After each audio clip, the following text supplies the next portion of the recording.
समता, सामाजिक समता। So hello friends, welcome to GK webs. Friends, हम धार्मिक आंदोलन के बारे में मेंस आंसर राइटिंग की क्लास चला रहे थे और मैंने आपको काफ़ी कुछ इसमें कंप्लीट करा दिया था। सारे 3 मार्कर्स कंप्लीट करा दिए थे, हाफ से ज़्यादा 5 मार्कर्स कंप्लीट करा दिए थे और ऐसे कंप्लीट कराए थे कि आप इसको 3, 5 और 11 मार्कर के तीनों फॉर्मेट में लिख सकते हैं। सो फ्रेंड्स, जैन धर्म के सिद्धांत कंप्लीट हो गया था। जैन धर्म के त्रिरत्न, बुद्ध के 3 स्वर्णिम मार्ग, भारत में बौद्ध धर्म की उत्पत्ति के सामाजिक आर्थिक कारणों पर प्रकाश डालिए कंप्लीट हो गया था। जैन धर्म के प्रमुख सिद्धांतों का वर्णन कीजिए, ये भी हमने कर लिया है। जैन दर्शन में अनेकांतवाद के सिद्धांत की व्याख्या कीजिए, ये भी हमने कर लिया था। आज हम जो पहला क्वेश्चन ले रहे हैं वो फ्रेंड है, बौद्ध धर्म के संरक्षक के रूप में कनिष्क का मूल्यांकन कीजिए। ये एमपीपीएससी मेंस 2015 में बना हुआ क्वेश्चन है। तो कनिष्क भारत के उन शासकों में है जिसका जो प्रारंभ है उस बारे में बहुत मतभेद है, ठीक है ना। कनिष्क का प्रारंभ के बारे में इतना मतभेद है कि इसकी तिथि के लिए अनेक विद्वानों में अनेक मत हैं, लेकिन इसकी तिथि के निर्धारण के लिए 2 अंतर्राष्ट्रीय सम्मेलन, एक 1913 में, एक 1960 में लंदन में आयोजित हो चुके हैं, ठीक है ना।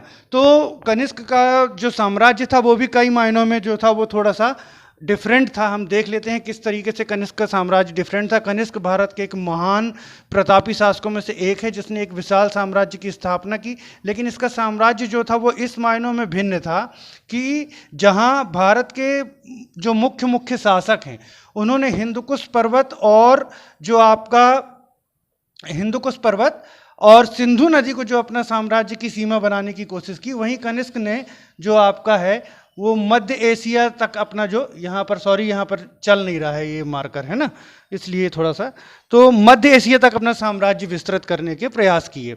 यहाँ तक कि इसका जो साम्राज्य है वो मध्य भारत से लेकर के आपका मध्य एशिया तक विस्तृत था, है ना। इसके साम्राज्य की 2 राजधानियाँ थी, एक पुरुषपुर जो आधुनिक क्या हो जाएगा आपका पेशावर हो जाएगा, और दूसरी मथुरा। 2 राजधानियाँ इसके साम्राज्य की मानी जाती हैं। अब कनिष्क की तिथि के निर्धारण में तो बहुत यहाँ पर थोड़ा सा बिगड़ा हुआ है भाई, क्योंकि मार्कर चल नहीं रहा था। तो कनिष्क की तिथि के निर्धारण के संबंध में मतभेद है, लेकिन फिर भी सारे के सारे जो मतों को मिलाते हुए इसकी जो प्रारंभ या सिंहासनारोहण की तिथि है वो 78 ईस्वी मानी जाती है। हमारा जो क्वेश्चन है वो ये है कि बौद्ध धर्म के संरक्षक के रूप में कनिष्क का मूल्यांकन कीजिए। तो मैं थोड़ा सा पहले आपको भूमिका बता देता हूँ कि भूमिका में क्या लिखेंगे। कनिष्क भारत के महान प्रतापी शासकों में से एक है। यह प्रारंभ में शैव मत का अनुयायी था। बौद्ध विद्वान नागसेन के प्रभाव से यह बौद्ध धर्म की ओर उन्मुख हुआ। बौद्ध धर्म को ग्रहण करने के पश्चात न सिर्फ इसने व्यक्तिगत रूप से बौद्ध धर्म का पालन किया, अपितु बौद्ध धर्म के संरक्षण हेतु अथक प्रयास किए, जिसको हम अग्र प्रकार से वर्णित कर सकते हैं। ओके, अब क्या क्या कर सकते हैं, तो सबसे पहले हम यहां पर टॉपिक ले लेते हैं बौद्ध धर्म, ठीक है, के संरक्षक के रूप में कनिष्क। ठीक, मैं शॉर्ट में लिख दे रहा हूं, बौद्ध धर्म के संरक्षक के रूप में कनिष्क। तो पहला आ जाएगा राजकीय संरक्षण। कनिष्क ने बौद्ध धर्म को राजकीय संरक्षण दिया। अनेक बौद्ध विद्वान जैसे आपका वसुमित्र, अश्वघोष, वसुबंधु, नागसेन आदि कनिष्क की राजकीय सभा को सुशोभित करते थे और इसने बौद्ध धर्म को राजकीय संरक्षण देते हुए बौद्ध धर्म के प्रचार प्रसार के कार्य किए। फिर सेकंड पॉइंट हमारा आ जाएगा बौद्ध विहारों और स्तूपों की स्थापना, ठीक है ना, स्तूपों की स्थापना। तो कनिष्क ने अनेक बौद्ध विहारों और स्तूपों का निर्माण करवाया, जिसमें पुरुषपुर का बौद्ध स्तूप अत्यंत प्रसिद्ध था। पुरुषपुर में ही इसने 400 फुट ऊंचे एक टॉवर का निर्माण करवाया और इस टॉवर के पास ही इसने बौद्ध संघाराम का निर्माण करवाया, जो कनिष्क चैत्य के नाम से जाना जाता था। इस प्रकार कनिष्क ने अनेक बौद्ध विहारों और बौद्ध स्तूपों का जो है वो निर्माण करवाया।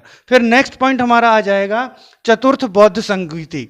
कनिष्क के काल में ही चतुर्थ बौद्ध संगीति का जो है आयोजन किया गया। इस बौद्ध संगीति की अध्यक्षता वसुमित्र ने की थी। इस बौद्ध संगीति में ही बौद्ध धर्म के विश्वकोश महाविभाषा सूत्र का संकलन किया गया, जिसमें 3 पिटकों पर लिखी गई टीकाओं का संकलन है। इस प्रकार कनिष्क ने बौद्ध धर्म के संरक्षण के लिए अथक प्रयास किए और बौद्ध धर्म के संरक्षक के रूप में कनिष्क का स्थान महत्वपूर्ण है। ये हो गया पूरा आपका एक आंसर। फिर हम जो नेक्स्ट क्वेश्चन ले रहे हैं फ्रेंड्स, क्योंकि हमको फिनिश भी करना है इसलिए जल्दी बौद्ध धर्म की लोकप्रियता के कारण।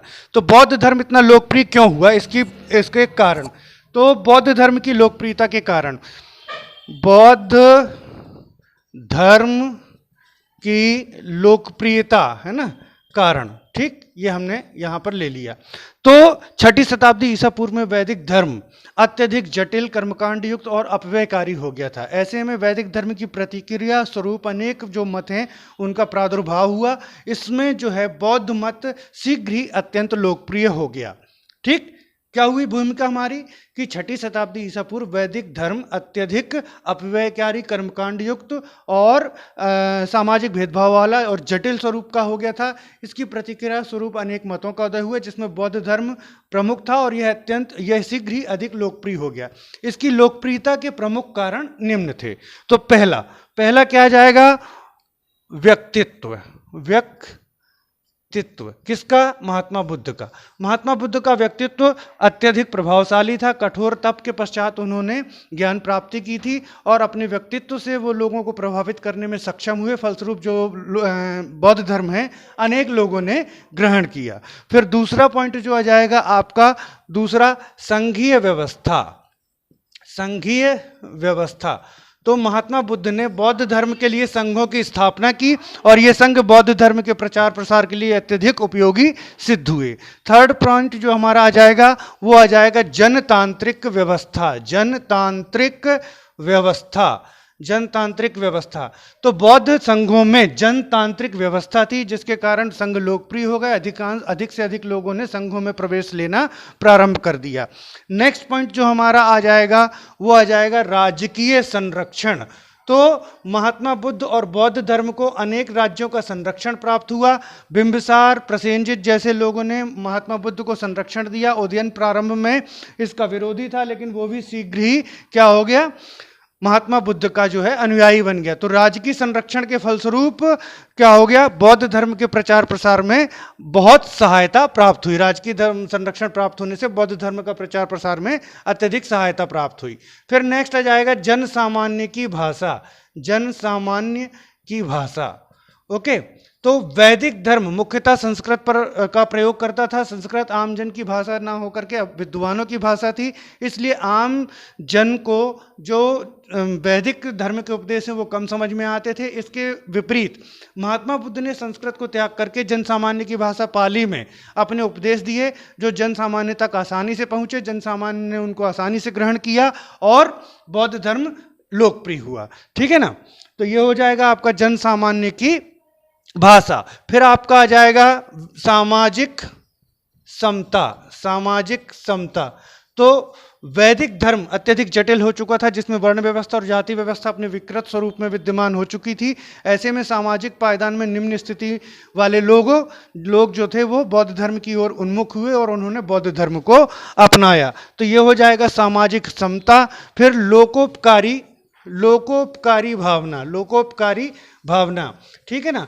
महात्मा बुद्ध ने बहुजन सुखाय बहुजन हिताय का जो है अपने शिष्यों को उपदेश दिया। इससे प्रेरित होकर के शिष्यों ने बहुजन हिताय बहुजन सुखाय के कार्य किए और जिसको कारण जो है अधिक से अधिक लोग बौद्ध धर्म की ओर क्या हो गए? आकर्षित हुए। तो ये जो आपके मुख्य पॉइंट्स हैं वो बौद्ध धर्म की लोकप्रियता के प्रमुख कारण थे। अब हम आज का लास्ट क्वेश्चन ले रहे हैं, इसके बाद हम फिर ज्योग्राफी स्टार्ट करेंगे। जो हमारा अगला क्वेश्चन, वर्धमान महावीर के 5 नैतिक सिद्धांतों का उल्लेख कीजिए 2018। तो ये आप आसानी से कर सकते हैं। वर्धमान महावीर के 5 नैतिक सिद्धांत, सत्य, अहिंसा, अपरिग्रह, अस्तेय और ब्रह्मचर्य, ये आप लोग कर लेंगे। इसमें ज़्यादा कुछ व्याख्या करने की ज़रूरत है नहीं। सो फ्रेंड्स, यहाँ पर हम अपना धार्मिक आंदोलन का टॉपिक फिनिश कर रहे हैं। आपने देख लिया इतनी बड़ी यूनिट है एंशिएंट हिस्ट्री की और उसमें धार्मिक आंदोलन से ही कितने सारे क्वेश्चंस बने हैं। इसलिए मैंने कहा था कि धार्मिक आंदोलन बहुत इंपॉर्टेंट है। प्लस ट्रिपल एडवांटेज, आपने ये भी देख लिया कि हिस्ट्री में, एथिक्स में और प्लस अगर ऐसे में धर्म और दर्शन का ऐसे आता है वहाँ भी इसका प्रयोग होता है। एक 11 मार्कर क्वेश्चन बचा हुआ है। अशोक ने बौद्ध धर्म के प्रचार के क्या तरीके अपनाए, विस्तार से वर्णन कीजिए। तो ये हम मौर्य काल में देखेंगे। सो फ्रेंड्स, अब नेक्स्ट कल का डे जो है वो ऑफ डे रहेगा। कल मेरा कोई भी वीडियो नहीं आएगा। 4 अगस्त को हम ज्योग्राफी स्टार्ट करेंगे। तो फ्रेंड्स, अब हमारा जो पार्ट चलेगा वो क्या चलेगा? ज्योग्राफी। ओके फ्रेंड्स, तो till then take care, bye, thanks for watching.